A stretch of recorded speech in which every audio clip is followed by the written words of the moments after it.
예, 지금부터 2024 헌나 3호, 4호, 5호 탄핵 사건에 관한 변론을 진행합니다. 이 사건은 소추 사회가 공통되는 게 많기 때문에 병행하여 심리하고 조서를 공통으로 작성한 다음 각 기록에 편철하는 식으로 그렇게 좀 했으면 합니다. 이 점에 대해서 청구인 측 의견 어떻습니까? 예, 이견 없습니다. 피청구인들 의견은 어떻습니까? 예. 그러니까 조서는 다 하나로 작성하고요. 그걸 이 사건 이렇게 중복해서 편철하는 방식으로 하겠습니다. 이게 아마 가장 시간이 절약되는 방식입니다. 출석을 확인하겠습니다. 청구인 소추위원 나오셨고요. 그 다음에 법무법인 커넥트 송효석 변호사님, 노희범 변호사님, 그 다음에 3호 사건의 이창수 검사장님, 네, 조상원 차장님, 그 다음에 최재훈 부장님 네, 나오셨고요. 대리인으로 3 사건의 리우 이완수 변호사님, 4호의 5일 윤경훈 변호사님, 네, 그 다음에 5호의 율촌, 서형석, 권성국, 강병효 변호사님. 네. 오늘 진행 순서를 말씀드리겠습니다. 소추 사실 요지를 진술하고 각 피청구인 측에서 의견을 진술하겠습니다. 준비기일 결과를 변론에 상정하고 제출된 서면을 확인하고 각기 변론의 기회를 부여하겠습니다. 마지막에 증거 체부를 결정하고 증거 조사를 하겠습니다. 먼저 소추 사실 요지를 청구인 측에서 30분 범위 내에서 해 주십시오. 예.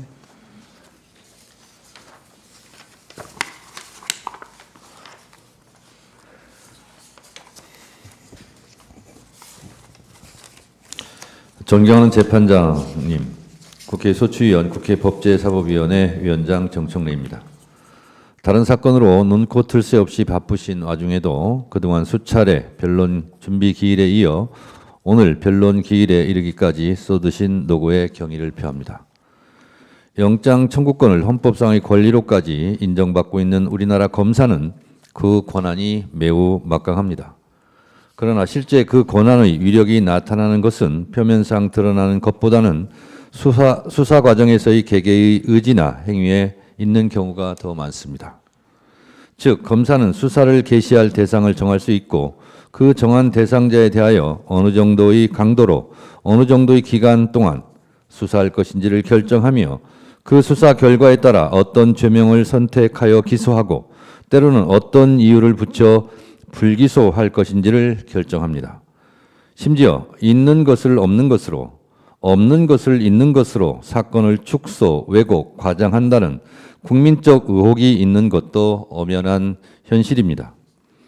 대한민국 검찰은 실질적으로 수사권, 기소권, 영장 청구권을 독점하여 견제받지 않는 무소불위의 검찰 권력, 통제받지 않는 검찰공화국이라는 오명과 원성이 높습니다. 검찰개혁에 대한 국민적 여망이 높은 이유입니다. 수사에 대한 절차는 대개 정해져 있기는 하나 실제 운용되는 현실에서는 개개의 행위와 결정에 대하여 모두 구체적인 법령으로 정할 수도 없어서 각 검사들이 양식에 맡겨져 있는 경우가 허다합니다. 그렇기에 검사에게는 다른 공무원들보다는 더 엄격한 법적, 윤리적 기준이 적용되어야 하고 민주적 통제와 견제의 폭이 더욱 넓어져야 하는 것입니다. 실제 검사들의 권능은 국민들의 일상을 송두리째 바꿔놓을 수 있을 정도로 막강한 것이어서 검사들의 수사와 결정은 국민들에게는 가장 큰 침익적 행위가 된다는 점은 주지의 사실입니다. 그렇기에 검찰청법 제4조 1항은 검사는 공익의 대표자로서 그 직무와 권한을 행사하여야 한다고 규정하고 있고 제4조 3항은 검사는 그 직무를 수행할 때 국민 전체에 대한 봉사자로서 헌법과 법률에 따라 국민의 인권을 보호하고 적법 절차를 준수하며 정치적 중립을 지켜야 하고 주어진 권한을 남용하여서는 아니 된다고도 규정하고 있습니다. 그러나 막강한 권한을 가진 검사 권력에 대한 견제는 검찰 조직의 자체 감찰로는 턱없이 부족합니다. 결국 국민을 대변하는 국회에서 상시적으로 감시할 수 있어야 하며 혐의가 짙고 엄중한 경우에는 그 탄핵의 허들을 낮추어 언제든 상시적으로 탄핵할 수 있도록 하여야 합니다. 그렇게 하여야만 검사들의 행위에 대해 사후적으로도 통제가 강화될 뿐만 아니라 사전적으로도 견제의 효과가 도모될 것입니다. 본건에서 문제되는 이른바 도이치모터스 주가 조작 사건은 2013년 서울경찰청 중대범죄수사과에서 내사에 착수하였다가 현직 고위직 검사의 배우자가 대상이었다는 이유로 수사 무마 의혹을 받은 사건입니다. 재판관님들께서도 주지하고 계신 바와 같이 도이치모터스 주가 조작 사건의 관련 범죄자들이 모두 철저하게 수사받았고 혐의자 대부분이 기소되어 유죄를 선고받았습니다. 그러나 유독 한 사람만이 다른 사람들과 달리 공정한 조사를 받지 않았고 아직까지도 아무런 처벌도 받지 않고 있습니다. 검사가 최선의 노력을 다하여 수사를 한 후 불기소 처분을 하였다면 설령 그 결정이 잘못이 있더라도 위법 행위라 할 수는 없을 것입니다. 국회는 적법한 직무집행을 한 피청구인들의 행위를 문제 삼고 있지는 않습니다. 국회가 피청구인들에 대하여 탄핵 소추 의결을 한 것은 피청구인 등이 김건희 여사에 대한 불기소 결정을 하였기 때문만은 아닙니다.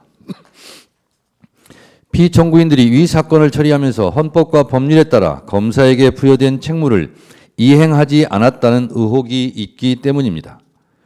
2024년 5월 인사권자인 윤석열 대통령이 자신의 아내인 김건희 여사에 대해 직접 수사하려던 당시 서울중앙지방검찰청 수사지휘 라인을 교체하여 피청구인 이창수, 조상원, 최재훈을 각각 서울중앙지방검찰청 검사장, 서울중앙지방검찰청 제4차장,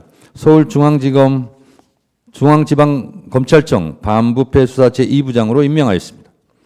이후 피청구인들은 당시 이원석 검찰총장이 김건희 여사 소환 조사가 원칙임을 강조하였음에도 불구하고 검찰총장에게 수사 절차에 관한 상세한 보고 없이 김건희 여사 쪽이 지정한 대통령 경호처 부속 청사에 비공개 출장 조사를 시행하였습니다.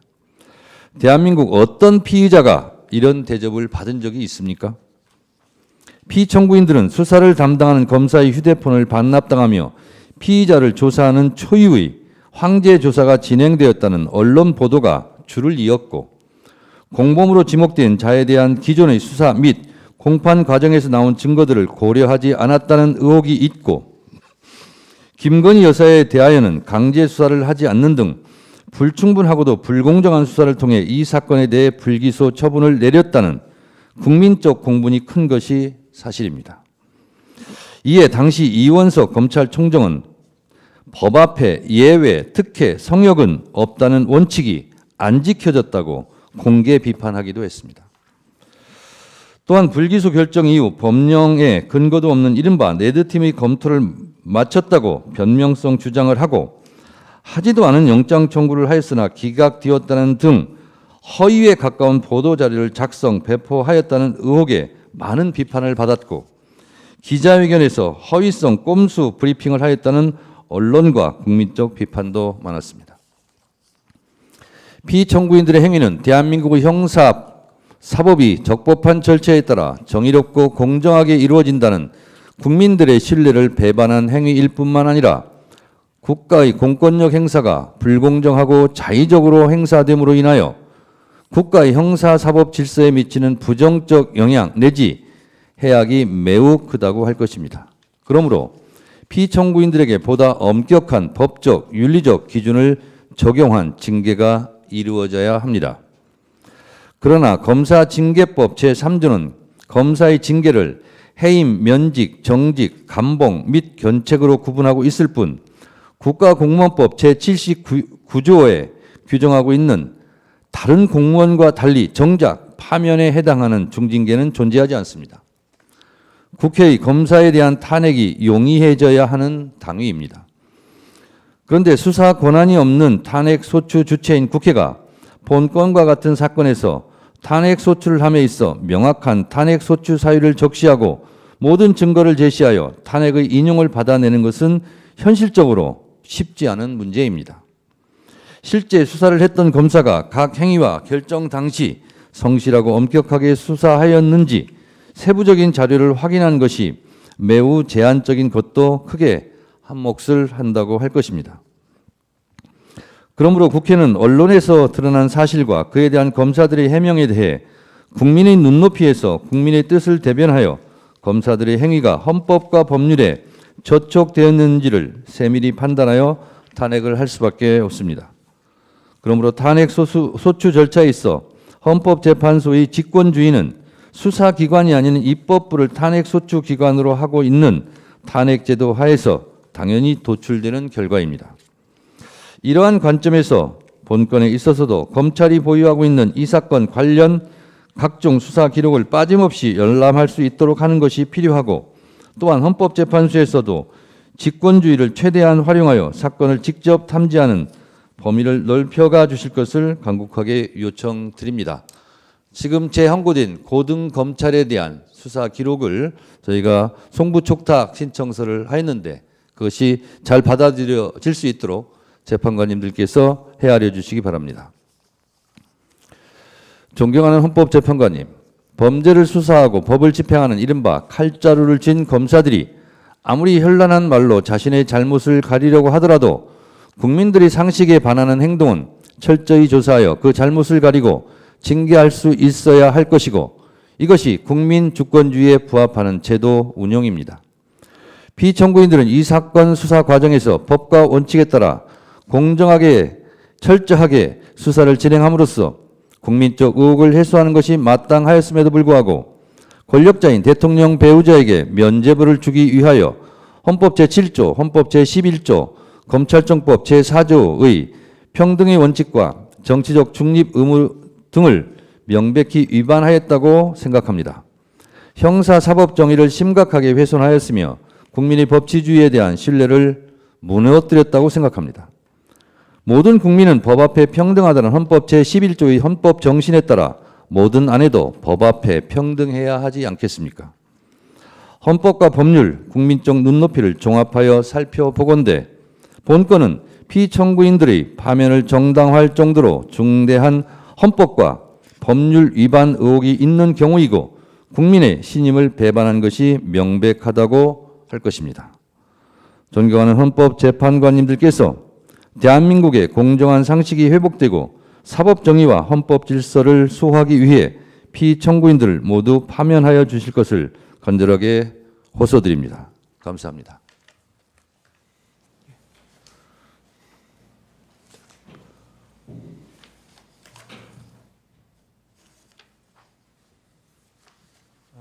소추위원의 모두 발언을 겹치지 않는 범위 내에서 피청구인들의 개별 소추 사유만 제가 간략하게 말씀을 드리고 자세한 내용은 국회 탄핵소추 의결서 그리고 청구인 측이 제출한 준비서면으로 대체하도록 하겠습니다. 우선 이 건 탄핵소추 경위를 간략히 보시면 이 대통령 배우자 김건희에 대한 범죄가담 혐의가 농후해서 국민적 의혹이 제기되었고 수사가 이루어져야 된다는 국민적 요구가 분출되었었습니다.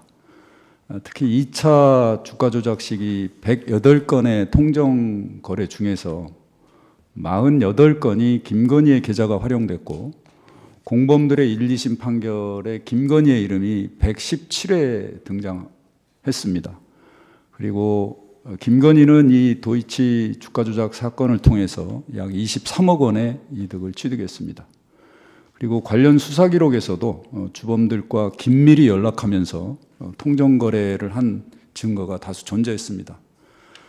실제로 공범에 대한 2심 판결에서 김건희와 동일한 이른바 전주, 계좌주였던 손모 씨에 대해서도 유죄가 선고됨으로써 법리적으로 충분히 유죄 선고의 가능성이 매우 높았던 사안이었습니다.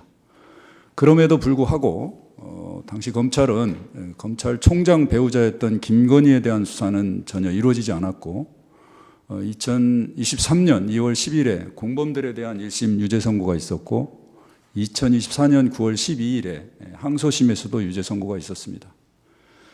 서울중앙지검이 도이치 사건 수사 지휘라인들이 2024년 5월 13일 전부 경질이 됐고요. 경질된 후 2개월이 채 안 돼서 김건희에 대한 방문 조사가 있었습니다.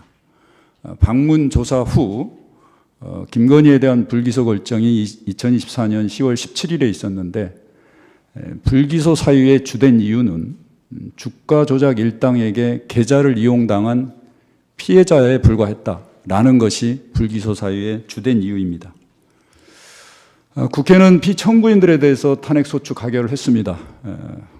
형사사법의 정의 그리고 법 앞에 모두 평등하다는 법치국가의 원칙이 지켜져야 된다는 뜻에서 수사 편의를 제공하고 출석 조사가 원칙임에도 불구하고 밀실에서 주문된 방문 조사를 수사한 점, 그리고 실질적인 주가 조작 사건에서 당연히 해야 될 압수수색이나 대질 조사 등을 전혀 하지 않은 사실상의 수사 유기, 그리고 다수의 유죄 증거가 있음에도 불구하고 불기소 결정을 한 점이 수사 과정에서의 위법 사실이 있었다는 점이었습니다. 더 나아가서 불기소 결정 이후에 국민적 관심사가 높은 사안이었기 때문에 언론사나 취재기자들의 기자회견 요구가 있었습니다. 그 기자회견장에서 보도자료로 허위에 사실을 왜곡된 보도자료를 발표하고 영장 청구 사실이 없었음에도 불구하고 김건희에 대해서 압수수색 영장이 청구됐으나 법원이 모두 기각했다라는 허위 발표까지 했습니다. 이 허위 발표는 당시 모든 언론사가 검찰이 청구한 영장을 법원이 기각했다라고 모든 신문이 보도를 했고 전 국민들이 검찰이 청구한 영장이 법원에서 기각된 것으로 보도가 됐고 그대로 믿게 되었습니다.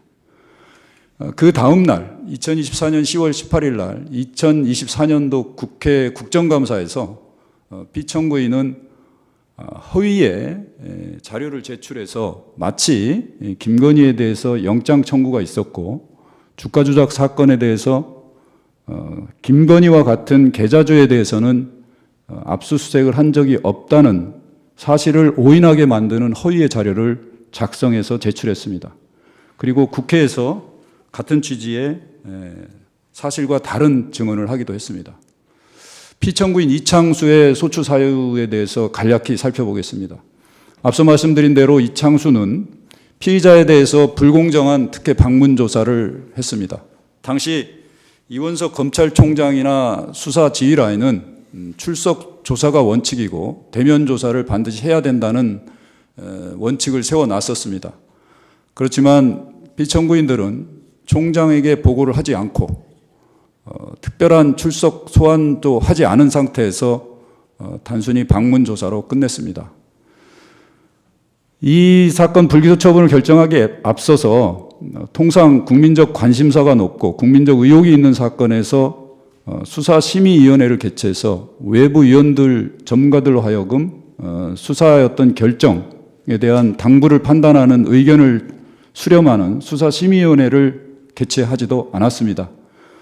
만약에 수사심의위원회를 개최했다가 그 전에 있었던 이른바 명품백 사건과 같이 기소 의견이 나올 수도 있다는 우려를 통해서 고의적으로 수사심의위원회를 거치지 않고 내부 검사들로 하여금 이른바 레드팀이라는 회의를 개최한 후 그 회의가 끝나자마자 곧바로 수사 결과를 발표해 놨습니다. 그런 관점에서 보면 사실상 피청구인들은 이 사건 수사의 결과를 이미 정해놓고 형식상 회의 절차와 수사를 진행한 것이다 라고 봅니다.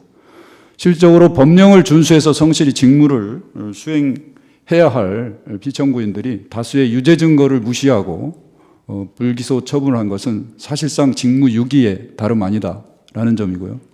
그리고 성실히 법령을 준수해서 직무를 수행해야 되고 공정하게 직무를 수행해야 될 국가공무원법, 그다음에 검찰청법, 그다음에 헌법 7조 1항을 위반하였습니다. 피청구인 이창수는 2024년 10월 18일 날 이 불기소 결정에 대한 기자들에 대한 보도 자료를 작성함에 있어서 당시 피의자가 범죄에 가담하였다는 취지의 주범 권모 씨의 법정 증언이 분명히 있음에도 불구하고 이를 숨기고 피의자가 단순히 추천 권유로 주식을 매도하였다고 사실을 왜곡하는 내용의 보도 자료를 작성하여 배포하였습니다. 그로 인해서 23억 원의 주가 조작으로 인한 이득을 얻은 피의자가 피해자로 둔갑해버린 사건이 돼버렸습니다. 또한 피의자가 범죄에 가담한 내용은 숨기고 피의자가 범죄 행위에 대한 인식이 없었다고 사실을 왜곡하는 내용의 보도자료를 작성해서 배포했습니다. 결국 국민들은 이 보도자료를 통해서 보도를 보고 이 사건 수사가 제대로 이루어졌음에도 불구하고 김건희에 대한 혐의가 전혀 없다고 인식을 하게 됐습니다. 결국 국민들이 사실상 기망을 당한 꼴이 되어버렸습니다. 이러한 행위는 허위 공문서를 행사한 것이고 당시 법조 출입기자단 전체에 대한 그리고 언론사에 대한 업무 방해이며 공무원의 직무수행의 공정의무, 성실의무, 그다음에 검찰청법을 위반한 것입니다. 세 번째, 국회 감사에서 피청구인 이창수는 코바나 사건과 영장 청구 당시 도이치 주가 조작 사건을 동시에 진행했다라고 사실과 다른 증언을 했습니다. 또한 계좌주 중에는 압수수색 영장 청구에서 계좌 추적한 것은 김건희 뿐이다라고 사실과 다른 증언을 했습니다. 이 수사 기록 내에는 당시 계좌주였던 이모 씨에 대한 압수수색이 분명히 있었고 수사 기록에는 수사 보고서까지 작성돼서 편철이 되어 있었습니다. 그럼에도 불구하고 국회 국정감사장에서 감사위원들의 질문에 사실과 다른 허위의 증언을 한 것입니다. 또한 국회가 당시 요청한 자료에 따라서 국회에 대한 압수수색 영장, 김건희에 대한 압수수색 영장의 내역을 제출하면서 계좌주에 대한 압수수색 영장이 없었다는 보도자료를 제출했기 때문에 거기에 맞게 하기 위해서 자료에 계좌주를 관계자로 이렇게 기재하여 사실상 계좌주에 대해서는 영장 청구가 없었던 것처럼 사실을 오인하는 보도자료를 만들었습니다. 이는 피청구인이 국회 증언감정법을 위반하고 허위 공문서를 작성 행사했으며 공무원의 성실의무, 직무수행의 공정의무를 위반한 행위입니다. 이하 피청구인 조상원과 피청구인 최재훈은 소추 사율이 거의 동일합니다. 그래서 조상원과 최재훈에 대해서는 함께 최재훈의 소추 사유를 통해서 같이 말씀드리도록 하겠습니다. 피의자 최재훈은 이 사건의 주임 담당 검사입니다. 검사의 직분에 맞게, 그 다음에 법령의 책무에 맞게 공정하고 철저한 수사를 거쳐서 범죄 혐의 의무를 가리고 기소 여부를 결정하였어야 합니다. 그럼에도 불구하고 검찰총장의 배우자, 즉 대통령의 배우자라는 피의자의 입장에서 불공정 특혜 방문 수사를 하였습니다. 담당 수사검사로서 사실상 결론을 정해놓고 형식적인 대면 조사를 거쳐서 곧바로 수사 결과를 발표했습니다. 마찬가지로 법령을 준수하여 성실히 직무를 수행한 것이 아니라 다수의 유죄 증거를 무시하고 검사로서의 책무를 유기한 것이다 라고 저희는 보고 있습니다. 마찬가지로 허위 보도자료 작성 배포, 허위 자료 제출에 대해서는 피청구인 이창수에 대해서 말씀드린 내용과 거의 동일합니다. 특히 계좌주에 대해서 영장 청구한 사실이 없다고 오인하도록 국회의 관계자라고 아마 초안을 직접 작성해서 제출하도록 같이 협력한 것으로 보입니다. 그다음에 기자회견에서 주로 답변을 하면서 분명히 기자들로 하여금 오인하게 하는 그런 허위 답변을 했습니다. 이른바 도이치모터스 주가 조작 사건과 관련해 김건희에 대하여 압수수색영장을 청구했으나 법원이 모두 기각했다라는 허위 답변을 했습니다. 이로 인해서 당시 취재기자를 통해서 모든 신문과 방송이 대대적으로 검찰 도이치 의혹 사건 김건희 영장 청구했으나 법원이 기각, 이게 모든 신문에서 제목으로 나왔습니다. 그리고 여기에 대한 평론, 모든 국민들이 거기에 대해서 그대로 믿었습니다. 그러나 이는 사실이 아님을 바로 밝혀졌고, 피청구인 이창수는 그 다음 날 국정감사장에서 도이치 사건과 관련해서 김건희에 대한 압수영장 청구 사실은 없다라고 인정하기도 했습니다. 또 하나, 코바나 컨텐츠 사건과 도이치 사건이 동시에 수사가 진행되었다. 그리고 당시 압수영장과 계좌영장에 두 개의 범죄 사실이 들어가 있었다고 허위의 답변을 하기도 했습니다. 그러나 코바나 컨텐츠 사건의 영장 청구 당시에는 도이치 사건의 수사에 착수하지도 않은 상태였습니다. 이러한 내용은 담당 수사를 하는 검사로서는 당연히 수사기록 내에 첨부되어 있는 수사보고서를 확인할 수 있기 때문에 분명히 이를 확인했을 것입니다. 그리고 알고 있었을 것입니다. 그럼에도 불구하고 마치 도이치 모터스 주가 조작 사건에 대해서 피의자에 대해서 철저한 수사가 이루어진 것처럼 대언론을 상대로 사실과 다른 허위 사실을 답변을 함으로써 결국 그것이 전 국민에게 언론을 통해서 보도되는 계기가 되었습니다. 피청구인들 전체에 대해서 이번 사건과 탄핵 소추 사이의 법 위반의 중대성에 대해서 말씀을 드리겠습니다. 검사는 법치주의의 근간을 이루는 형사사법을 책임지는 중요한 고위공직자입니다. 앞서 말씀드린 대로 수사권과 공소제기권을 가진 막강한 국가 권력을 행사합니다. 따라서 국민 전체에 대한 봉사자이자 공익의 대표자로서 검찰청법은 적법한 절차에 따라서 공정하게 직무를 수행하고 권한을 남용해서는 안 된다라고 되어 있습니다. 또한 권력자나 인사권자로부터 독립해서 정치적 중립을 지켜야 될 의무를 부여하고 있습니다. 그럼에도 불구하고 피청구인들은 직분을 망각하고 본건에 대해서 대통령의 배우자란 이유만으로 제대로 된 수사를 하지 않고 형식적인 대면 조사를 거쳐서 불기소 처분을 한 잘못이 있습니다.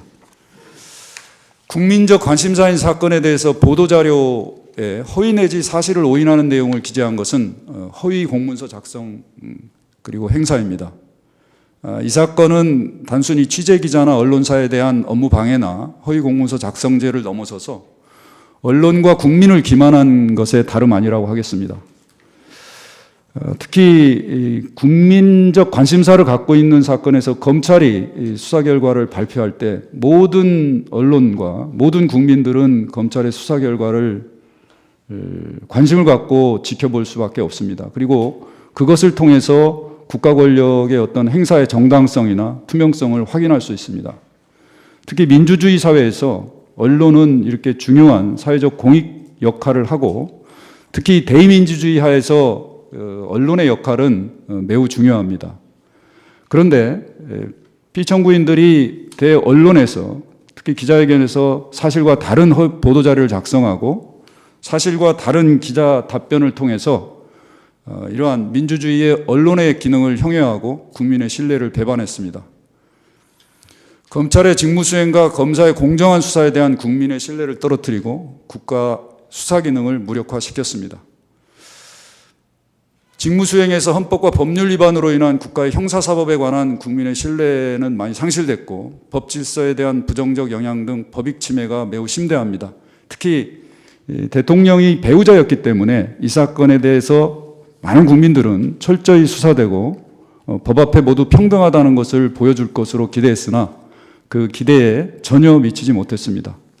위법한 직무수행을 한 공직자들의 직무를 계속적으로 수행하도록 하는 것은 탄핵심판제도의 취지에 부합하지 않습니다. 임명직 공무원은 법 위반으로 인한 법익 침해와 해당 공직자에 대한 불이익이 비례적으로 평가되어야 됩니다. 대한민국의 고위공직자 그리고 검사들은 수천 명에 이릅니다. 법 위반의 중대성이 이른바 국민의 주권자에서 직접 선출되는 대통령과 같은 민족 정당성 있는 고위공직자와는 다른 기준에서 파면 여부가 결정되어야 된다고 봅니다.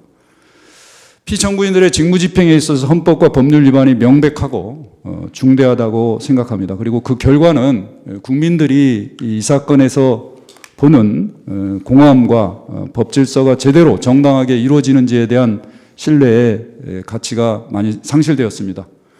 헌법과 법률을 위반한 고위정직자를 파면하는 것은 헌법의 명령이자 헌법이 우리 헌법재판소에 부여한 책무라고 생각됩니다. 피청구인들에게 파면 결정을 하여 주시기 바랍니다. 이상입니다.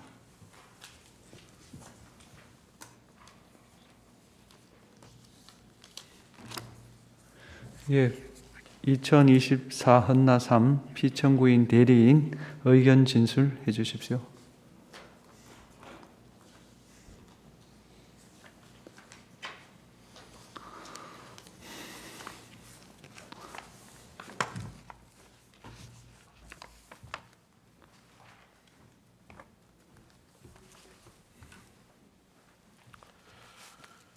피청구인 이창수의 대리인 본법인 리우의 이완수 변호사입니다. 피청구인을 위해서 청구인의 소추 사유 주장에 대해서 답변을 드리도록 하겠습니다. 다만 이미 3번의 준비기일 등 준비 절차를 거친 사건이고 피청구인 이창수 측은 근거 없는 청구인 측의 일방적 주장과 관련해서 이미 모든 쟁점에 대해서 서면으로 충분한 답변을 드린 상태이므로 그 자세한 답변은 서면으로 가름하기로 하고 오늘은 간략하게 이미 서면으로 말씀드린 저희 주장을 구두로 정리하여 말씀드리도록 하겠습니다. 먼저 저희는 본건 탄핵소추가 남용됐다고 주장합니다. 아시는 것처럼 국회는 1년의 탄핵소추 결의를 하였고 이는 우리 헌정사상 초유의 일이었습니다. 너무 많은 탄핵사건이 헌법재판소에 계속되는 바람에 헌법재판소의 업무가 마비될 지경이 되었습니다. 그야말로 비상시에나 발동하는 예외적 제도여야 할 탄핵이 상시적 제도가 되기에 이르렀습니다. 그 중에서도 이 사건 3인의 검사에 대한 탄핵은 다른 탄핵과도 또 다른 것입니다. 다른 탄핵 사건들은 계엄 사건과 조금씩이라도 관련된 부분이 있는데 이 사건은 그와 아무 상관없이 일상적 형사 절차 속의 문제로 의결된 것입니다.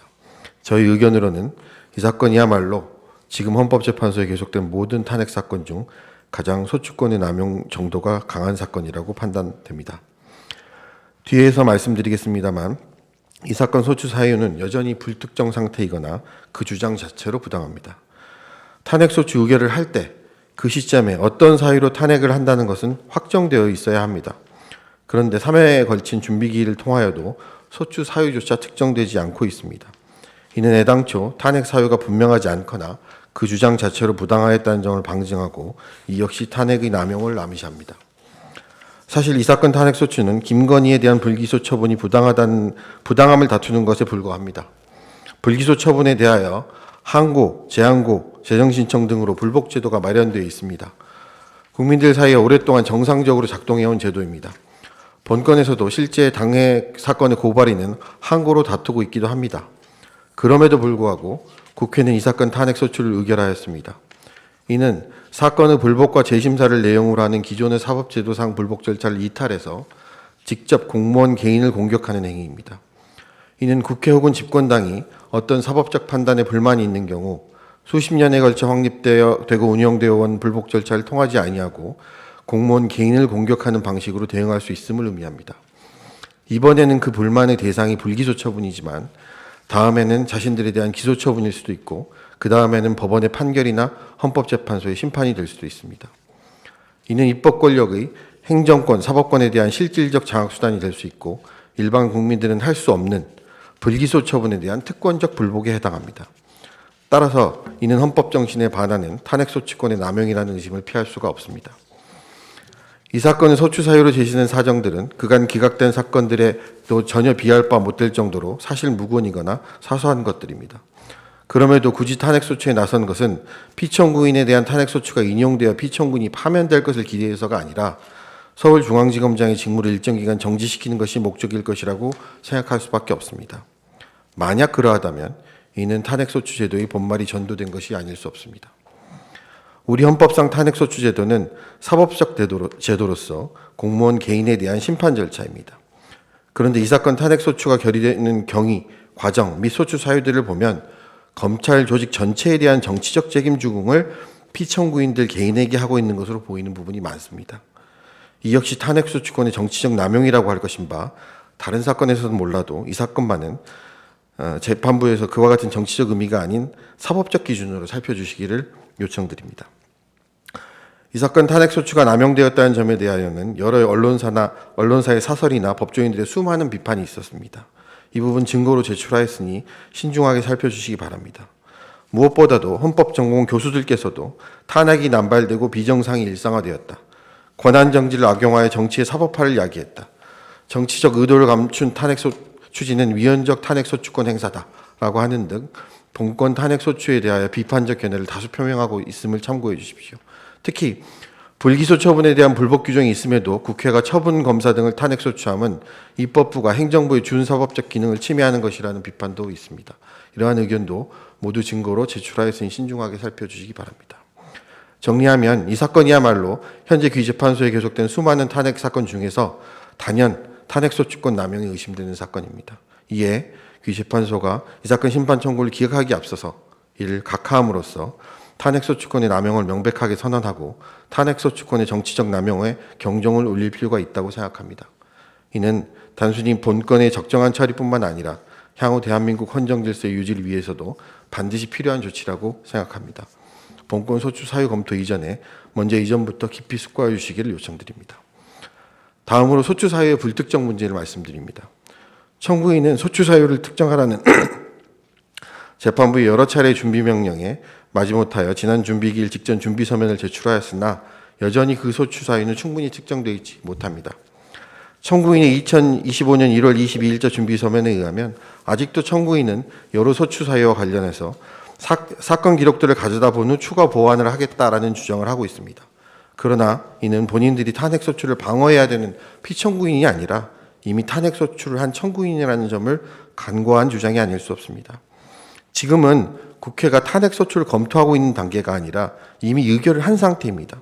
이 상황에서 소추사유의 특정 요구는 도대체 어떤 부분을 탄핵소추한 것이고 어떤 부분이 왜 위헌 위법하다는 것인지를 설명해 달라는 것입니다. 청구인이 피청구인에 대하여 탄핵소추 의결을 하였을 때는 어떤 특정한 사유를 상정하고 그것이 인정된다고 보아 의결하였을 것이니 그 사유가 무엇인지를 설명해 달라는 취지입니다.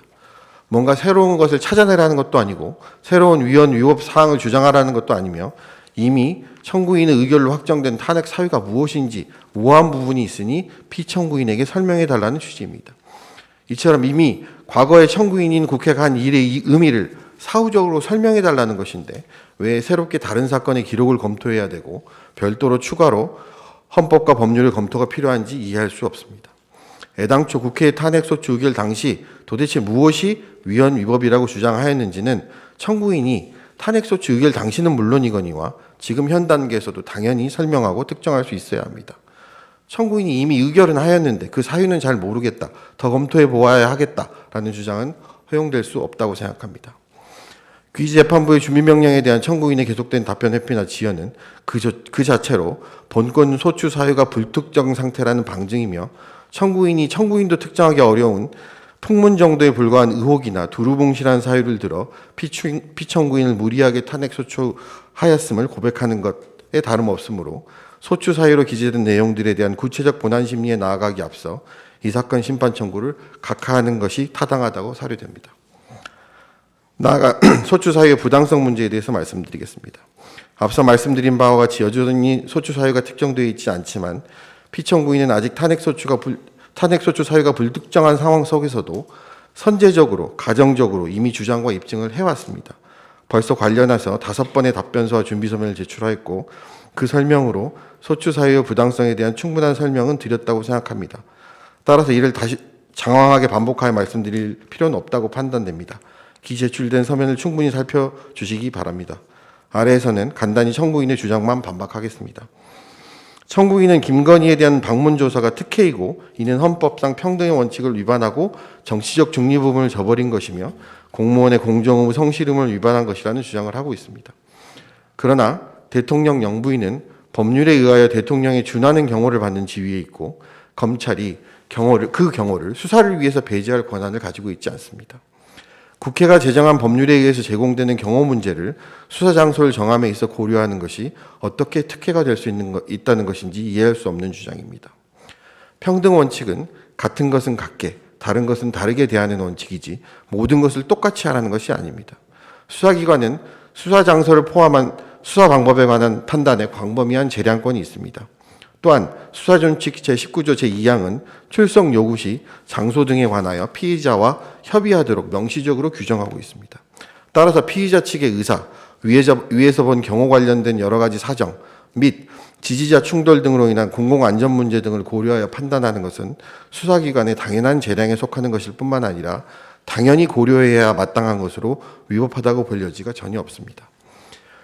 청구인 측은 김건희 여사 측이 중앙지검 소환조사를 응하지 않으면 강제수사라도 했어야 한다는 주장인 듯 하나 당시 체포영장을 받을 정도의 혐의 입증도 없었을 뿐더러 가사 달리 보더라도 대통령 경호처의 경호 상태에서 강제수사를 위한 체포 구금이 얼마나 어려운 문제인지는 이번에 명확히 드러난 바 있습니다. 본건에서 그런 전 국가적 혼란을 야기하고서라도 강제수사를 했어야 한다고 주장하는 것은 비례의 원칙이 맞지 않는 비현실적 주장입니다. 또 청구인은 자꾸 방문조사라는 용어를 사용하는데 방문조사는 피의자의 주거나 사무실 등에 가서 하는 조사인 것이고 본건은 피의자의 주거도 사무실도 아닌 제3의 장소에서 실시된 엄연한 소환조사입니다. 앞서 말씀드린 경호 문제로 인하여 경호처의 관할 건물로 소환하기는 했지만 그렇다고 해서 그 건물이 피의자 김건희의 주거나 사무실도 아니고 달리 김건희에게 익숙한 장소도 아니므로 피의자 김건희가 정신적으로 편안해할 여건이 전혀 아니었습니다. 따라서 청구인의 방문조사 용어 사용은 사실관계를 호도하는 주장에 불과합니다. 나아가 방문조사라 하더라도 그 자체로 이례적인 것은 아닙니다. 경호의 수준이 한참 다른 전직 영부인들에 대한 조사의 경우에도 방문조사나 서면조사로 그친 선례가 많이 있습니다. 최근에 피청구인 이창수 지휘하의 중앙지검이 김정숙 여사를 조사함에 있어서 서면조사를 실시한 사례도 있습니다. 그에 비해서 현직 영부인인데도 서면조사가 아니라 대면조사, 그것도 소환조사를 한 것은 그런 선례에 비춰보면 그 자체로 상당히 높이 평가할 만한 수사라고 보아야 합니다. 헌법과 국회가 제정한 법에 의하여 대통령이 준하는 경호를 받고 있는 자를 조사함에 있어 본인이 스스로 경호를 포기한 것도 아니고 검찰이 수사를 이유로 경호를 강제로 박탈할 법적 권한도 없는 상황에서 그 경호 및 다중안정 등을 위한 응으로 인한 업무 지장을 최소화하는 방안으로 조사 방법, 조사 장소 등을 정한 것은 특혜라 할 수 없고 오히려 구체적 상황에 부합하는 적절한 조치로 헌법상 평등의 원칙 등에 위반하였다고 평가할 아무런 이유가 없다고 판단됩니다. 청구인 측은 수사심의위원회 미개최도 소추 사유로 주장합니다. 그러나 청구인의 주장을 아무리 선회해 보아도 여전히 무엇이 위헌 위법이라는 것인지 이해할 수 없는 주장입니다. 청구인 대리인은 2025년 1월 22일 준비기일에서 구두로 수사심의위원회를 법적으로 반드시 개최해야 할 의무 규정이 없다는 점을 스스로 인정하기까지 하였습니다. 따라서 수심위를 거치지 않은 것이 왜 위법하다는 것인지 그 주장 자체가 특정되지 않고 이해도 되지 않습니다. 다시 말씀드리지만 기본적으로 수심위는 임의 절차이므로 수심위 절차를 거치지 아니하면 위법하다는 주장은 그 자체로 성립할 수가 없습니다. 나아가 수심위의 개최 권한은 규정상 검찰총장에게 있습니다. 그 점만으로도 검찰총장이 아니라 중앙지검장인 피청구인에 대한 소추 사유가 될 여지가 없습니다. 더욱이 본건은 민주당 추미애 장관이 이 사건에 대한 검찰총장의 지휘권을 박탈한 상태였으므로 수사 최종 결과를 아직 내지 아니한 상황에서 그 결정을 위한 자문을 총장 소속 수심위에서 받을 수는 없는 게 명백합니다. 결국 청구인의 주장은 애당초 개최가 불가능한 수심위 개최를 왜 하지 않았느냐고 탓하는 것에 지나지 않는데 그 부당성은 굳이 말로 할 필요도 없다고 하겠습니다.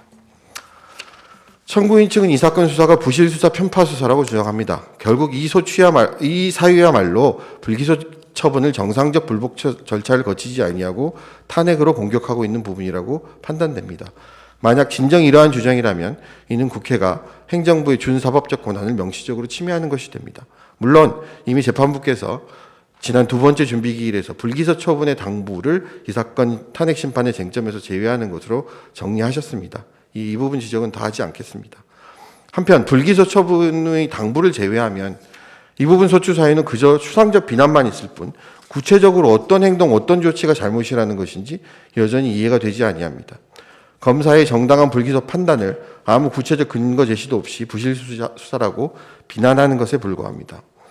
만약 이 소추 사유를 소추서에 기재된 바와 같이 왜 김건희에 대한 압수수색을 하지 않은 것인가라고 이해하더라도 이는 검찰 전체에 대한 정치적 비판일 수는 있어도 피청구인 개인에 대한 탄핵 소추 사유가 될 수는 없습니다. 압수수색은 수사 시 항상 해야 하는 것도 아니고 아무 때나 무작정 압수수색을 하는 것도 아닙니다. 이 사건에서 압수수색을 할 만한 시점은 넓게 봐도 초기 2년 정도로 이때의 수사팀은 문재인 정권의 이성윤, 이정수 검사장이 이끌고 있었습니다. 청구인의 논리대로라면 이 소추 사유는 이성윤, 이정수 검사장에게 주장해야 마땅합니다. 그러나 이성윤, 이정수 검사장은 압수수색을 하지 않았습니다. 그것은 그분들 판단에 필요 없다고 판단했기 때문일 것입니다. 압수수색을 하느냐 여부는 수사기관의 재량 사안으로 압수수색을 일률적으로 하지 않았다고 위법할 일도 없지만 가사 진정 그것이 진짜 문제가 된다 하더라도 피청구인 근무 당시의 문제가 아니라 이성윤, 이정수 검사장 당시의 판단에 따른 결과이므로 이를 피청구인에게 탄핵소추 사유로 주장하는 것은 그 자체로 부당합니다. 참고로 피청구인이 부임했을 때는 김건희에 대한 압수수색을 할 필요는 이미 없음이 명백한 상황이었습니다. 청구인은 피청구인이 허위 언론 브리핑을 하거나 국회에서 허위 증언을 하였다고 주장합니다. 이러한 주장 역시 아무 근거 없는 비난입니다. 일단 피청구인이 언론 브리핑에 참석한 적이 없으므로 그 부분 주장은 그 자체로 무리한 의결이었습니다. 피청구인은 과거 수사 상황을 직접 알지 못하기 때문에 보고를 통해서 사실을 파악하였고 본인이 보고받아 알고 있고 인식하고 있는 그대로 국회에서 말씀드렸습니다. 수사팀의 사실 보고가 틀렸을 리도 없지만 이 부분 객관적 사실관계 설명은 다른 피청구인들의 답변서 기재를 원용하는 걸로 하겠습니다만 본인이 보고받은 그대로 자신이 인식대로 증언한 것이 무슨 허위 증언인지 이해할 수가 없습니다. 오히려 피청구인은 후배 검사들의 전날 언론 상대 설명에서 일부 오해의 소지가 있을 부분을 먼저 나서서 국회에다 설명해 준 바도 있습니다. 어떤 일에 대한 평가나 의미 부여에서 국회와 서로 의견이 다를 수는 있지만 사실을 기준으로 보면 피청구인이 허위 인식을 가지고 증언한 사실이 전혀 없습니다. 검사 직무대리 명령 관련해서 무엇이 위법하다는 것인지도 이해가 어렵습니다. 직무대리 명령 제도 자체에 대한 문제 제기라면 그 주장 자체도 부당하지만 이는 검찰 제도 전반에 대한 전체의 문제일 수 있어도 피청구인 개인의 탄핵 사유가 될 수는 없는 것입니다. 검찰 내에서 수십 년 확립되고 나름의 법규적 근거가 있는 제도로서 심지어 그동안 수많은 사건에서 법원도 용인해 왔던 제도를 위반한 것도 아니고 따랐다는 이유로 그 구성원 개인이 탄핵소추가 될 수는 없는 것입니다. 아마 청구인 측은 이 문제에 대한 헌법재판소 입장을 받아내서 이재명 대표 재판 전체를 무효로 만들겠다는 의도로 본건과 전혀 맥락이 맞지 않는 이 부분 소추 사유를 갑작스럽게 추가한 것으로 보이는데 탄핵소추 제도가 이런 목적으로 사용되었다면 그 자체로 문제입니다. 다음으로 피청구인의 승낙 이후에 수사팀이 구체적으로 도움받는 과정에서 절차적 문제가 있다는 주장도 하고 있습니다.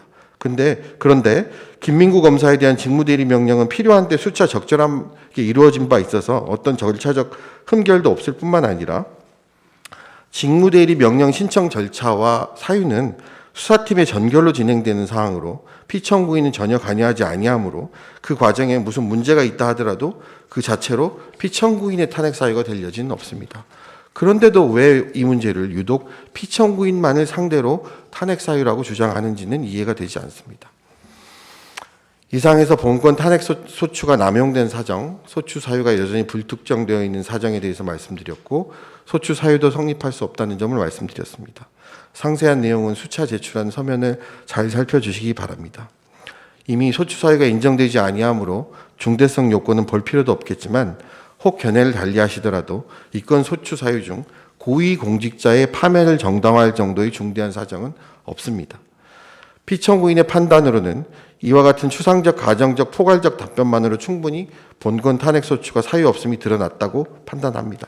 탄핵소추 제도는 국가적 제도적 의미도 있습니다만 공무원 개인에게는 공무담임권, 인격권, 행복추구권의 침해이기도 합니다. 별다른 또렷한 사유도 없이 국회가 의결하였다는 이유만으로 직무집행이 장기간 정지되는 것은 그 자체로 국가적 낭비일 뿐만 아니라 개인적으로 중대한 피해를 입고 있는 것입니다. 이에 피청구인은 금일 변론을 종결하시고 빠른 시간 내에 탄핵 소추를 각하 혹은 기각하여 주셨으면 합니다.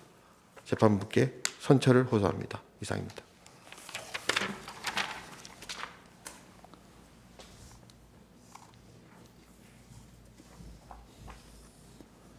예, 2024 헌나 4 피청구인 의견 진술해 주십시오.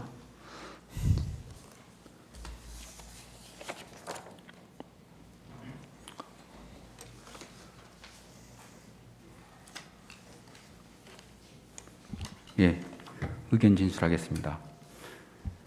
청구인이 주장하는 소추 사유의 큰 줄기는 김건희 여사에 대한 불기소 처분이고 세부적으로 수사 과정에서의 김건희에 대한 특혜 제공, 수사심의위원회 미개최, 부실 및 편파 수사, 허위 내용의 보도자료 및 공문서 작성과 배포 등으로 나눌 수 있습니다. 먼저 탄핵 심판은 일반적인 사법 절차나 징계 절차에 따라 소추하거나 징계하기 어려운 고위공직자나 법관 등과 같이 신분이 보장된 공무원의 헌법과 법률 위반 행위를 바로잡아 훼손된 헌법 질서를 수호하기 위한 제도인데, 청구인의 소추 의결서 및 그 뒤 제출된 준비서면 그 어디를 보더라도 피청구인은 어떤 행위가 위헌 위법인지, 그리고 그러한 위헌 위법 행위로 훼손된 헌법 질서가 무엇인지 구체적으로 특정할 수 없고, 다만 피의자 김건희에 대한 피청구인의 불기소 처분이 부당하다며 그에 대한 불복 이유를 나열하고 있어 마치 불기소 처분에 대한 항고 이유서를 본 듯한 느낌을 지울 수 없습니다.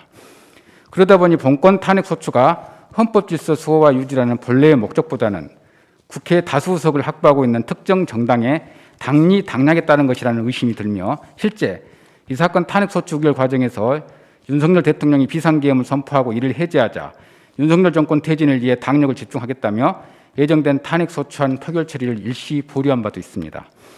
거기에 22대 국회 개원 6개월 만에 피청구인을 비롯해 16명에 대한 탄핵 소추안이 발의되는 등 무차별적인 탄핵 소추권이 행사되고 있어 탄핵 소추 제도의 본래 취지와는 다르게 특정 조직을 찍어내고 길들이는 수단으로 남용되고 있다고 보여집니다. 이러한 점에서 본건 탄핵 심판 청구는 청구인의 소추 재량권을 현저히 일탈하였다고 보여져 각하 내지 기각함이 상당하다고 사료됩니다. 또한 세부적인 탄핵 사유를 보더라도 어느 하나 탄핵 소추 사유로 삼기에는 부적합합니다. 첫째, 청구인은 피의자 김건희에 대한 출장조사 내지 방문조사를 통해 특혜를 제공하였다고 주장하지만, 이는 관련 법령과 전례에 따라 현직 대통령의 배우자인 김건희에 대한 경호와 보안을 위해 제3의 장소에서 조사가 이루어졌으며, 그 전에도 사건의 성격과 피의자의 지위, 건강 상태를 고려하여 제3의 장소에서 여러 차례 출장조사가 이루어진 만큼 이례적인 특혜를 제공하였다고 보기 어렵습니다. 특히 1997년 4월 19일 한보 정특수 회장으로부터 정치자금을 받았다는 의혹이 제기된 김수환 전 국회의장과 2012년 2월 19일 새누리당 전당대회 돈봉투 살포 의혹을 받았던 박기태 전 국회의장에 대하여 각 한남동 국회의장 공간에서 방문 출장조사가 이루어진 바 있는데, 당시 검찰은 국회의장에 대한 애우와 전례를 고려해 출장조사를 하기로 했다고 발표한 바 있습니다. 만약 현 국회의장이 비리 의혹이 있어 이에 검찰이 국회의장 공간에서 출장 방문 조사를 실시하였더라도 국회가 특혜 운운하며 평등원칙을 위반하였다며 출장 조사한 검사를 탄핵 소추 의결할 수 있을지 반문해 봅니다. 둘째, 청구인은 김건희에 대한 불기소 결정에 앞서 수사심의를 거치지 않아 공무원의 성실 의무와 공정 의무를 위반했다는 취지로 주장하나, 수사심의의 개최는 법령에서 강제되는 의무사항이 아니기 때문에 이를 개최하지 않았다 하여 곧바로 피청구인이 그 어떠한 직무를 위반한 것으로 볼 수 없다고 사료됩니다.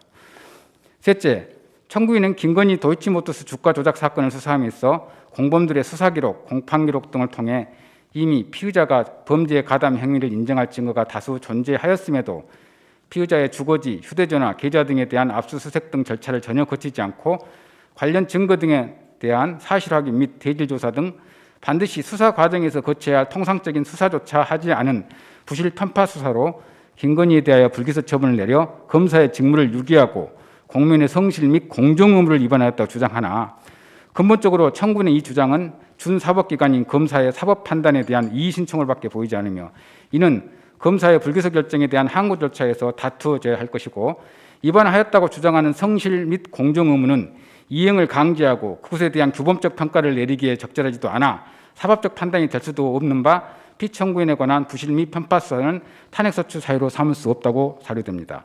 또한 형법 제122조 소정의 직무유기죄에 있어서 직무유기란 공무원이 법령 내규 등에 따른 추상적 성실 의무를 게을리하는 일체의 경우를 말하는 것이 아니라 직장의 무단이탈, 직무의 의식적 포기 등과 같은 방응 행위를 가리키는 것으로 검사인 피청구인의 수사 내용이나 증거에 관한 판단이 불만족스럽다 하더라도 곧바로 피청구인이 직무를 유기하고 성실 및 공정 의무를 위반하였다고 볼 수는 없습니다. 마지막으로 청구인은 피청구인 2024년 10월 17일 기자회견에서 허위 내용의 보도자료를 작성 배포하였고 같은 날 김건희 주가 조작 관련 압수수색 영장 청구 및 발부 내역에 관한 자료 요청을 받고서 법사위에 압수영장 내역이라는 허위 공문서를 작성해 제출하였고 이후 같은 날 백브리핑에서 도이치모터스 주가 조작 사건 관련하여 5가지 허위 사실을 유포함으로써 검찰 출입기자 약 40명의 취재 업무 및 피해자 MBC 등 언론사의 보도 업무를 방해하였다고 주장합니다. 이 보도자료는 준사법기관인 검사가 그동안 수사에 채집한 증거를 검토 판단한 후 신빙성 있는 증거에 기초해 사실관계를 확정짓고 그에 따른 수사 결과를 발표한 것이기에 이 보도자료에 담긴 내용들은 수사 결과에 따라 구성된 법적 사실관계임은 분명하고 피청구인은 이 보도 내용들이 모두 사실이라고 믿고 있습니다. 반면 청구인은 지금까지 수립된 여러 증거들 중 피청구인이 신빙성이 낮아 취신하지 않은 일부 증거에 의존하면서 그 증거에 반하여 피청구인이 보도자료를 작성 배포하였으니 이를 허위라고 주장하는 것이라 그 증거의 취사 선택에 따라 청구인의 입장에서는 허위이고 피청구인 입장에서는 사실로 판단할 수밖에 없어 이를 두고 피청구인이 허위 사실을 유포했다고 단정할 수는 없는 것입니다. 그리고 청구인은 김건희 주가 조작 관련 압수수색 영장 청구 및 발부 내역에 대한 자료 요청을 받고서 법사위의 공문서인 압수영장 내역에 김건희에 대한 도이치모터스 주가 조작 사건에 대한 영장이 청구되었으나 기각된 것처럼 기재하여 허위 공문서를 작성 제출하였다고 주장하나 이 압수영장 내역 순번 1번을 자세히 보면 영장이 청구되었다가 기각된 사건은 도이치모터스 사건이 아니고 코바나 사건임이 명백히 포기되어 있어 청구인이 최소한 사실 확인도 거치지 않은 것으로 보이고 그의 피청구인이 기자회견 후 백브리핑에서 언급한 이 5가지 사항에 대하여 허위 사실을 유포했다고 주장하나 일부 사항에 대하여는 당시 즉석에서 구두로 문답이 이루어졌기 때문에 표현이 모호하여 그 뜻이 정확히 전달되지 않아 혼선이 빚어졌지만 답변 전후 전체 취지를 살펴보면 충분히 해명될 수 있었으며 더 나아가 이 부분에 대한 오해를 불식시키기 위해 국정감사장에서 더불어민주당 서영교 의원실에 답변 자료를 제출하였고 언론을 상대로 답변의 바른 취지 그리고 오해를 불러일으킨 부분에 대한 해명 내용을 담은 문자풀을 발송하기까지 하여 피청구인이 허위 사실을 인식하고 이를 언론에 발표한 것이 절대 아닙니다. 나머지 청구인이 허위 사실이라고 주장하는 내용들 중 역시 위에서 설명한 바와 같이 청구인이 믿고 싶어하는 일부 증거들을 추신한 결과일 뿐 그것이 사실이라고 단정할 수 없으며 오히려 그 후 청구인이 믿고 싶어하는 증거들과 정면으로 배치된 반대 증거도 수집된 바 있지만 청구인은 그러한 사실을 알지 못한 채 여전히 일부 과거 언론 기사에 의존해 억지 탄핵 사유를 만들어냈다고 보여집니다.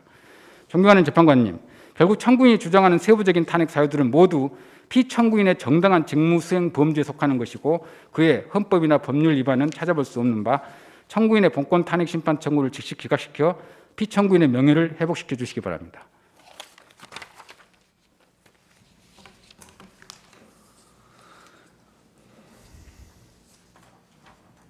예, 2024 헌나오 피청구인 의견 진술하십시오.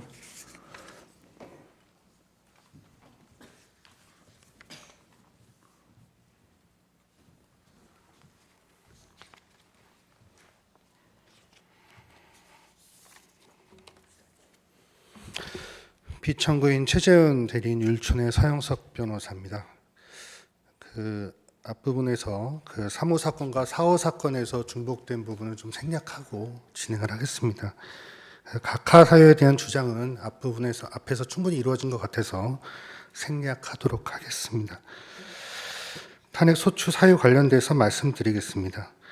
이 사건 심리 대상은 김건희에 대한 불기소 처분의 당부 그 자체는 될 수가 없습니다.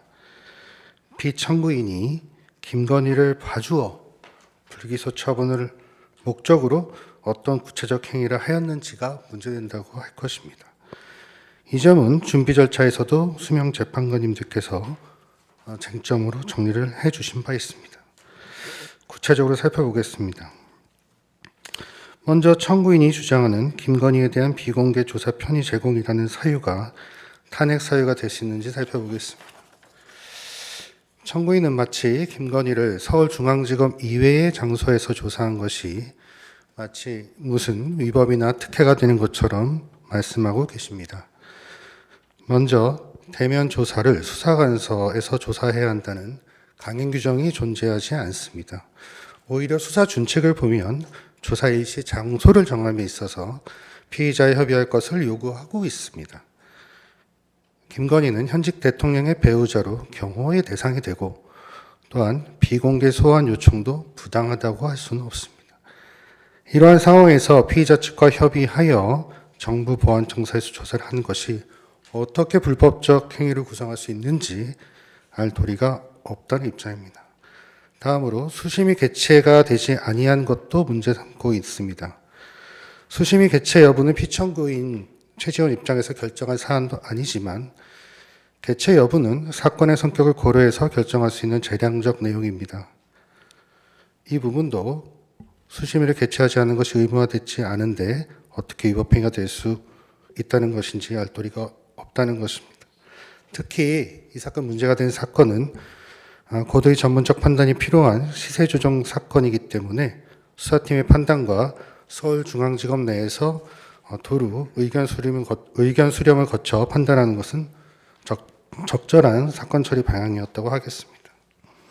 셋째, 청구인은 다른 공범들에 대한 수사 내용을 고려하지 않고 강제 수사를 하지 않은 등 불충분한 수사를 하였다고 말씀하고 계십니다.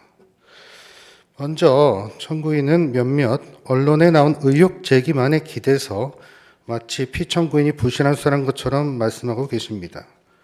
그러나 앞서 말씀드린 바와 같이 피청구인의 구체적 행위를 특정함이 없이 피청구인이 부실한 수사를 하였다고 주장하는 것은 결국은 이 사건 불기소 처분의 당부를 다투는 것과 동일한 주장이 될 수밖에 없는 것입니다. 이러한 주장은 탄핵 심리에 적합한 주장이라고 할 수가 없습니다. 이는 마치 유죄의 증거가 있는데 왜 무죄 판결을 하였느냐, 무죄의 증거가 있는데 왜 유죄 판결을 하였느냐면서 법원 앞에서 피켓 시위하는 것과 다를 바가 없는 모습입니다. 청구인은 피청구인이 김건희에 대한 계좌, 주거지, 휴대전화 등에 대한 압수수색을 하지 아니한 부작위가 위법 위헌적인 행위라고도 합니다. 피청구인 최재훈은 이 사건 수사가 개시된 후 3년 6개월이 지난 뒤 부임하였습니다. 그동안 여러 차례 수사팀이 변경되면서 청구인이 문제 삼은 압수수색은 이루어진 바 없습니다. 전임 수사팀 역시 압수수색 필요성이 있다고 판단하지 않았고 피청구인 역시 반부패 2부장으로 부임한 뒤 당시까지 확보된 증거와 추가 수사를 통하여 압수수색이 필요하지 않다고 판단하였을 뿐 그 어떤 부정한 의도나 목적도 없었습니다. 마지막으로 기자회견에서의 거짓 설명 소추 사실 관련입니다. 참고로 소추 의결서에는 국정감사에서의 위증도 피청구인 최재훈과 관련된 것처럼 기재되어 있는데 피청구인이 증언한 사실도 없는데 위증을 하였다며 의결한 것만 보아도 이 사건 탄핵소추가 매우 부실한 의결이었다는 것을 보여주는 것이라고 하겠습니다. 기자 간담회를 하게 된 것은 이 사건에 대한 사회적 관심이 지대하고 그동안 사실관계나 시세 조정의 법리에 맞지 않는 내용이 다소 무책임하게 보도되고 또 주장되어 왔기 때문에 그 처분의 이유를 상세히 설명드리기 위하여 마련된 것이었습니다. 피청구인은 이날 저희가 증거로 제출한 의제 이호증 PPT 파일을 시연하면서 수사 내용을 매우 충실히 설명하였고 질의에 대해서도 긴 시간 충실하게 답변하였습니다. 시대조정 사건과 관련해서 김건희에 대해서 압수수색 영장을 청구하였다고 허위로 발언한 사실 자체가 전혀 없습니다.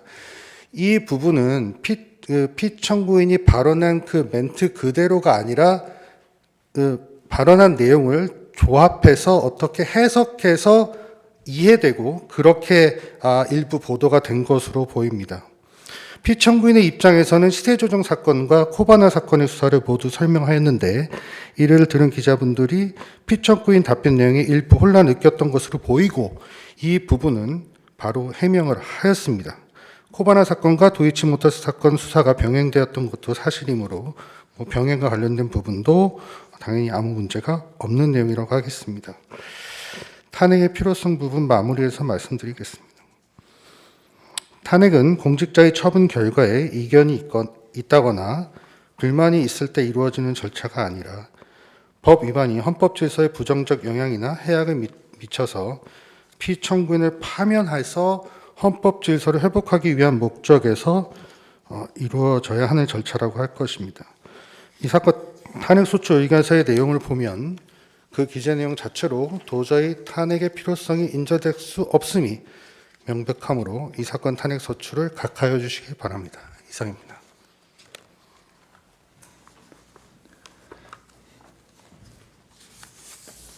예, 준비 기일 결과를 변론에 상정하겠습니다. 자, 준비 기일에서요, 청구인 측이 갑제 1호증부터 60호증까지 제출했고, 그중 갑제 22호증까지는 증거로 채택을 했습니다. 2024 헌나 3 피청구인 측에서는 을 1호증부터 40호증까지 제출했고 모두 증거로 채택되었습니다. 2024 헌나 4 피청구인 측에서 을제 1호증 제출하셨고 증거로 채택하였습니다. 2024 헌나 5 피청구인 측에서 을제 1호증 제출하셨고 증거로 채택되었습니다. 송부 촉탁에 대해서 알아보겠습니다. 청구인 측에서 1월 7일 대법원에 기록, 그 다음에 고등검찰청의 1월 8일 기록에 대해서 송부 촉탁 신청을 해서 채택했고 1월 21일 고등검찰청으로부터 그 회신이 도착했습니다.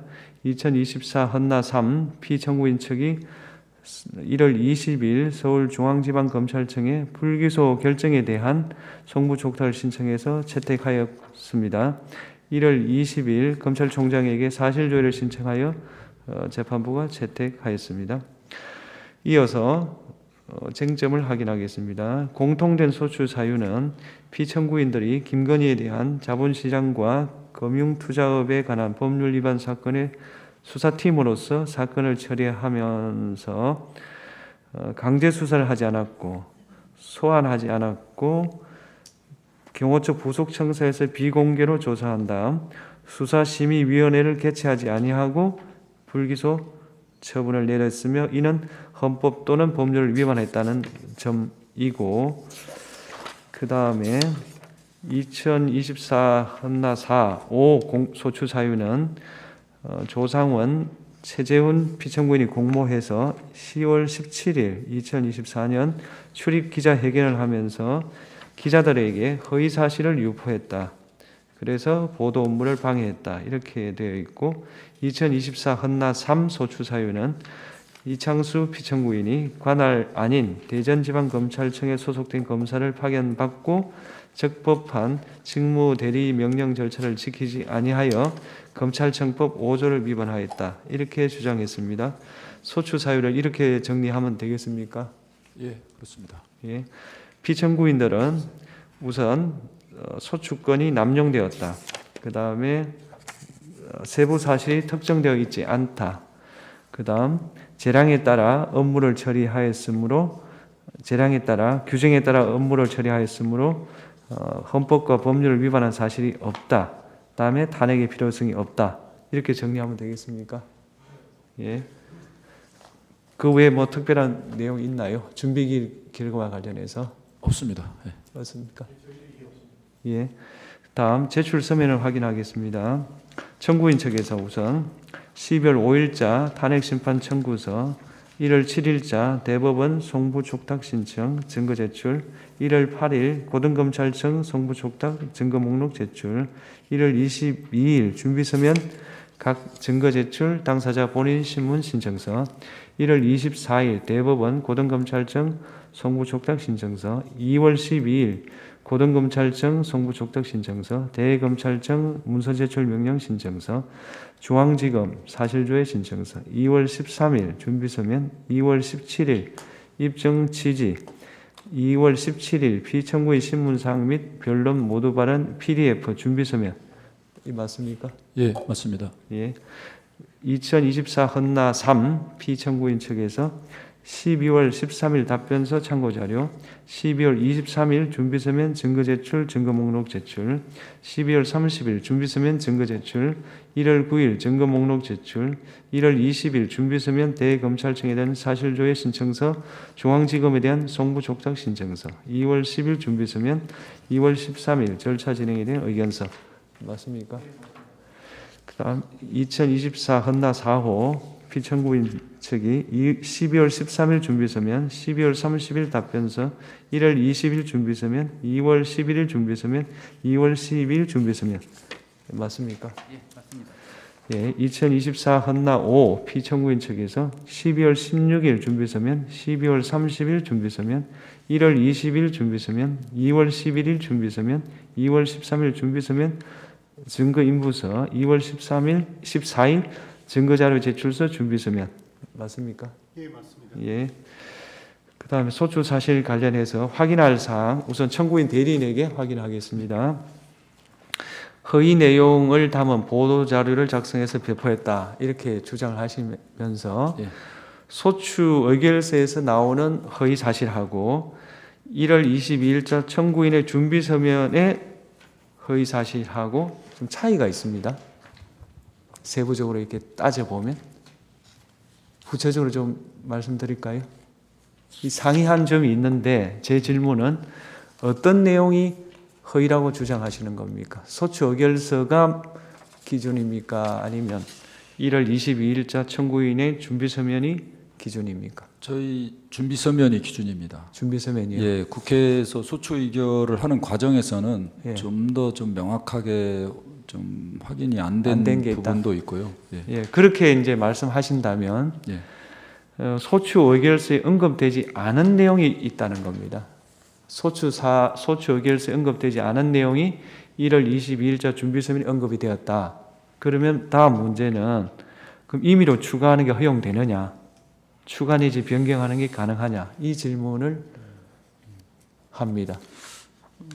저희들은 소추 의결서에 있는 사항의 범위 내에서 저희들이 조금 구체화했다고 말씀을 드리는데요. 그렇게 하시는 혹시 겁니다. 어떤 부분에서 지금 새로운 사실이거나 전혀 동일성이 없는 사실이라면 저희들이 다시 검토를 예. 해보겠습니다. 그 소추 의결서를 한번 쭉 보시고 예.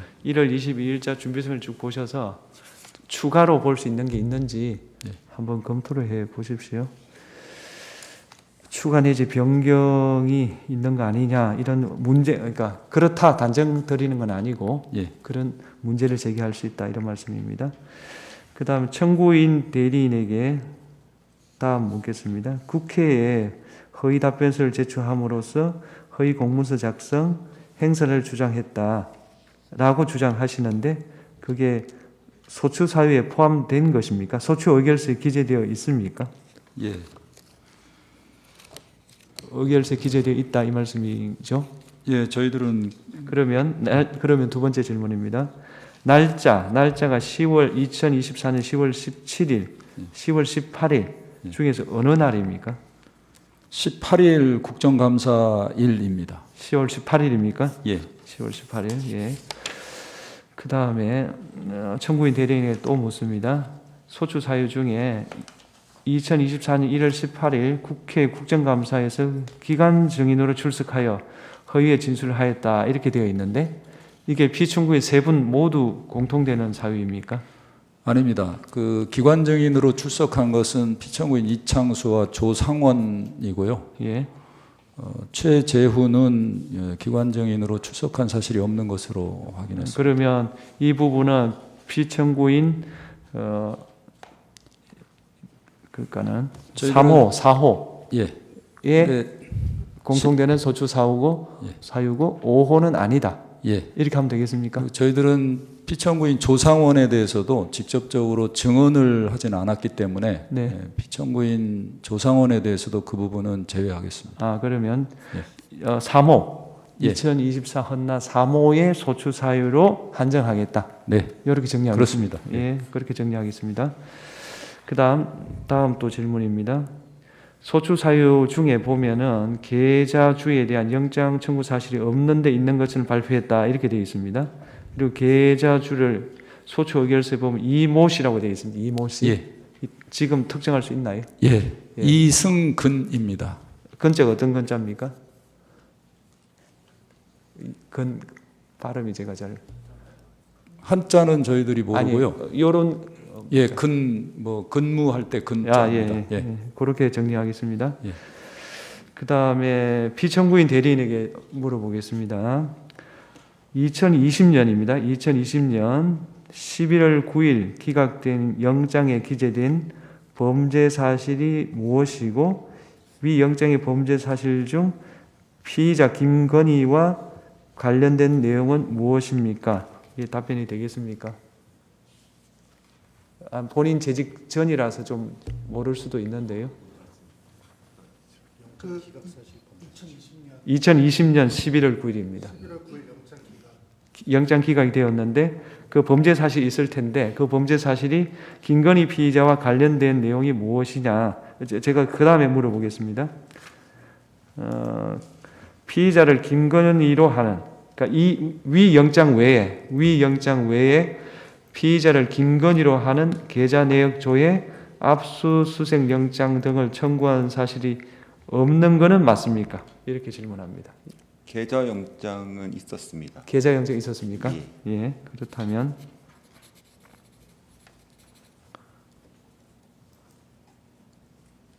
그 계좌 영장 있었으니까 그 다음 질문은 필요 없습니까? 지금 질문은 없다면 이렇게 돼 있으니까.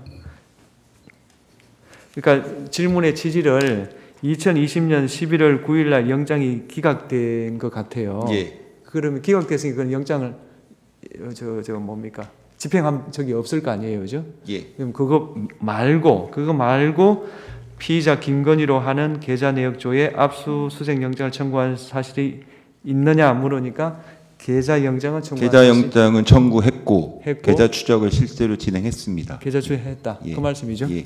예, 그렇게 적어 놓겠습니다. 지금 말씀하시는 분이 피청구인 최재훈입니다. 예, 최지훈 대리인이시죠. 그 다음 질문을 하겠습니다. 증거 관계를 정리하겠습니다. 우선 갑제 23호증부터 60호증에 관한 그 인부를 최재훈 피청구인은 모두 동의하고 입증 취지를 부인한다 이렇게 하셨고요.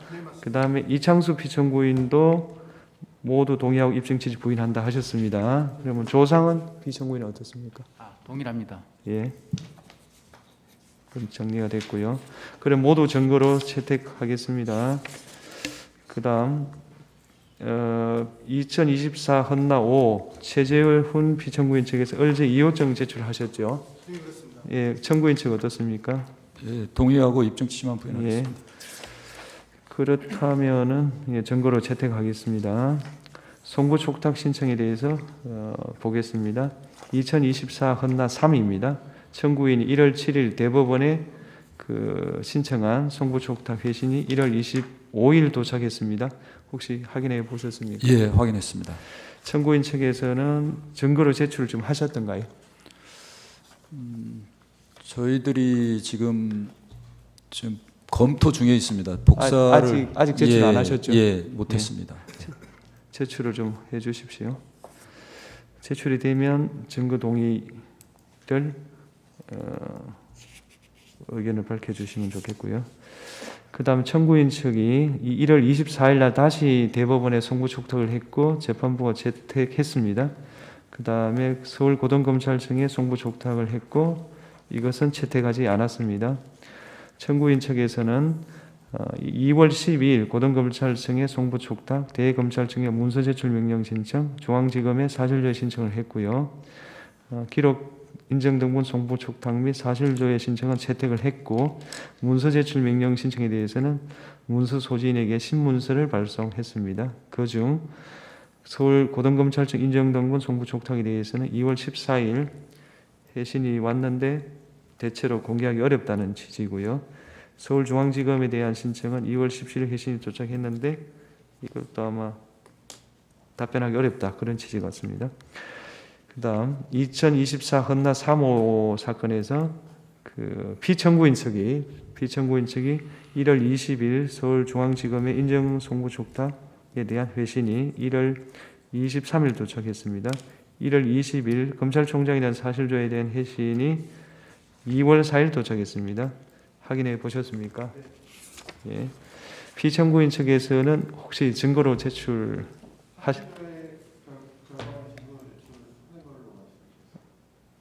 증거 제출하신 걸로? 예. 예, 하실 걸로. 예. 그다음 당사자 본인 신문에 대해서 저희들이 평의를 거쳤습니다. 그래서 여러 가지 점을 종합해서 다음과 같이 한번 조율을 해봤는데 잘 한번 들어보십시오. 최재훈 피청구인에 대해서는 수사와 관련된 내용만 주로 신문을 한다. 조상원 피청구인에 대해서는 기자회견과 관련된 내용 위주로 신문한다. 이창수 피청구인에 대해서는 국회 정언과 관련된 내용 위주로 신문한다. 그러니까 중복되지 않도록 이렇게 좀 제한해서 좀 받아들이는 쪽으로 의견을 모았는데 어떨까요? 예. 똑같은 내용을 다 묻는 거는 좀 저희들로 좀 받아들이기 제가 잠깐 말씀드려도 되겠습니까? 네. 지금 재판장님께서도 말씀하셨다시피 실제로 저희 청구인 측에서는 고등검찰에서 수사하고 있는 그런 내용들이 실제로 저희들은 제일 중요합니다. 제가 소추 요지에서도 말씀드렸다시피 검찰이 사실상 재량에 의해서 양식에 의해서 수사한 부분을 세세하게 저희가 알아야 입증할 수 있는데 그것이 사실상 방법이 묘연하고 그래서 고등검찰에 가 있는 그런 기록들을 저희가 봐야 되는데 실제로 검찰에서 그것을 응하지 않고 있지 않습니까? 그러면 개별적으로 신문을 하도록 허락해 주신 것은 대단히 감사한데 경우에 따라서는 좀 다시 재차 확인할 다른 그 피소추인에게 확인할 필요성이 있을 수 있거든요. 그런 부분까지 좀 확대해서 허용해 주셨으면 좋겠습니다. 그거는 좀 상황에 따라 네. 재판장이 좀 맡겨주시면 좋겠고요. 일단은 그렇게 분류를 했다. 똑같은 내용을 3호, 4호, 5 이렇게 묻는 건 좀 곤란하다는 겁니다. 무슨 말씀인지 잘 피청구인 측 의견은 어떻습니까? 예, 저 피청구인 최재현 대리인 서영석 변호사입니다. 네. 기자간담회 부분과 관련해서 네. 기자간담회를 장시간 직접 발언을 한 것은 피청구인 최재훈이 본인이 직접 발언한 부분도 있어서 네. 피청구인 최재훈이 그 부분도 이렇게 증언하는 응할 수 있겠습니까? 예. 그러면 이렇게 결론을 내리게 된 과정은 이렇습니다. 우선 송부 촉탁을 사실 저희들이 강제할 방법은 없지 않습니까? 그렇지 않습니까? 그럼 송부 촉탁은 안 왔습니다. 그렇다고 이제 피청구인 측에서는 그걸 봐야만 우리가 탄핵 사유에 대한 입증을 할 수 있는데 그럼 다른 방법이 없지 않냐라고 지금 하고 있지 않습니까? 그리고 아시다시피 탄핵 사건에서 피청구인 신문은 받아들이는 예가 드뭅니다. 예, 그건 뭐 다 아실 거고. 그러니까 이런 모든 사정을 종합해서 저희들이 내린 결론이 이겁니다. 그래서 그럼 이렇게 수정하겠습니다. 최재훈 피청구인에 대해서는 수사와 기자회견 둘 다를 물을 수 있고, 그 다음에 조상원 피청구인에 대해서는 기자회견에 관해서 주로, 그 다음에 이창수 피청구인에 대해서는 국회 정언과 관련해서 주로 묻는다. 근데 정말 결정적인 게 뭐 좀 있어야 된다. 그거는 그때 상황에 따라 판단하겠다. 이렇게만 말씀드리겠습니다. 제가 그걸 뭐 미리 다 상정할 수는 없었기 때문에. 네, 고맙습니다. 네. 그러면 서정 조사를 하겠습니다. 증거들이 다 채택이 되었기 때문에 나와 있는 증거들에 대해서 다 열람하신 거로 보이고 개별 증거 조사를 그걸로 대체하면 어떻습니까? 어떻습니까? 예, 그럼 그걸로 다 대체하겠습니다. 그러시면 아까 저 송부촉탁 보낸 거 사실적 보낸 거 중 일부 문서가 안 온 것도 있고요. 그다음에 피청구인 신문을 지금 하기에는 시간이 너무 부족하기 때문에 다음 주에 저희들도 신속한 재판에 대해서는 충분히 필요를 느끼고 있고 1월 24일 오후 4시쯤으로 할까 싶습니다. 2월입니다. 2월 24일 오후 4시. 오후 4시에 변론 종결. 저희는 지금 뭐 아까 예. 신문 사항이 나왔을 때 의견 자체도 1인당 30분 정도였고 저희는 사실 관제신문을 거의 할 생각이 없기 때문에 그리고 게다가 지금 사안까지 제한이 됐다면 예.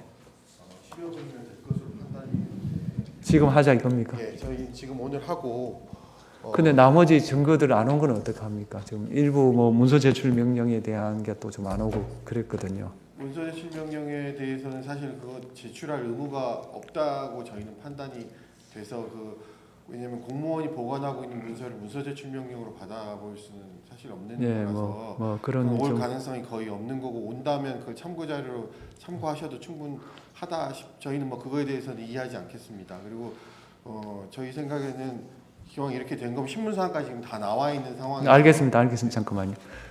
청구인 측 의견은 어떻습니까? 참고 자료를 쓰면 되지 않냐 그런 이야기. 그렇지 않고요. 그거보다는 지금 기자회견에서의 답변 내용이나 국회 증언과 관련해서는 저희 공판 기록이 지금 저희들이 12일 날 저희들이 재판소에서 거의 복사를 해서 2박스만 받았습니다. 그리고 지금 두 번째 신청한 대법원에 대한 송부촉탁은 오늘서야 지금 복사가 가능하다는 얘기를 들었습니다. 그렇기 때문에 그 안에 이제 법정에서 관련 공범들이 증언한 내용들과 다른 점 이런 부분들을 저희들이 검토해서 증거로 제출하고 신문을 해야 되는데 지금 오늘 어떻게 신문을 할 수 있겠습니까?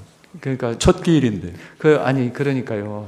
준비 기일에서 예. 이런 사태를 막기 위해 가지고 송부촉탁에 대한 서정조사, 서정 제출 이런 게 좀 원만하게 되었으면은 이런 일이 없었을 텐데 제가 봐도 그게 지금 제출은 안 돼 있거든요. 그래서 그 피청구인의 뭐 요구가 뭐 부당하다고 생각하지는 않지만 저희들로서는 평의 결과라든지 이런 걸 종합했을 때 다음 기일에는 종결하기로 하고 일주일 정도는 속행을 했으면 합니다. 선고기일은 어차피 저희들이 뭐 같이 병행하는 거기 때문에 그것 때문에 선고가 늦어질 거라고 생각하지는 않습니다. 재판장님 한 말씀만 더 네. 드릴까요? 뭐 절차에 관해서 길 진행에 관해서야 재판부에서 결정하는 건 저희 따르는 게 뭐 기본 자세라고는 생각합니다. 다만 저희는 사실은 이 직무집행 상태라든지 정지 상태라든지 이런 거 고려해서 준비 절차에서부터 3회에 걸친 준비 절차에서 단 한 번의 그 제출 기한을 놓친 적도 없고요. 물으시는 것들 전부 다 최대한 성실하게 굉장히 많은 양으로 작성해서 냈습니다. 네. 반면에 과연 청구인 측이 제출 기한을 지킨 게 과연 뭐가 있는지 한번 반문 드리고요. 그와 관련해서 그럼에도 불구하고 그로 인해서 절차가 지연되는 피해를 피청구인이 입는 것은 적절치는 않다고 판단됩니다. 사실은 그 신문사항이 이미 오늘 나와 있고요. 신문사항과 관련해서 지금 말씀하시는 항목 부분이 다 들어 있어서 그 부분과 관련해서 질문하시려면 충분히 질문하실 수 있다고 판단이 되는데 그거를 굳이 속행하는 거는 한 번만 제고해 주시면 감사하겠습니다.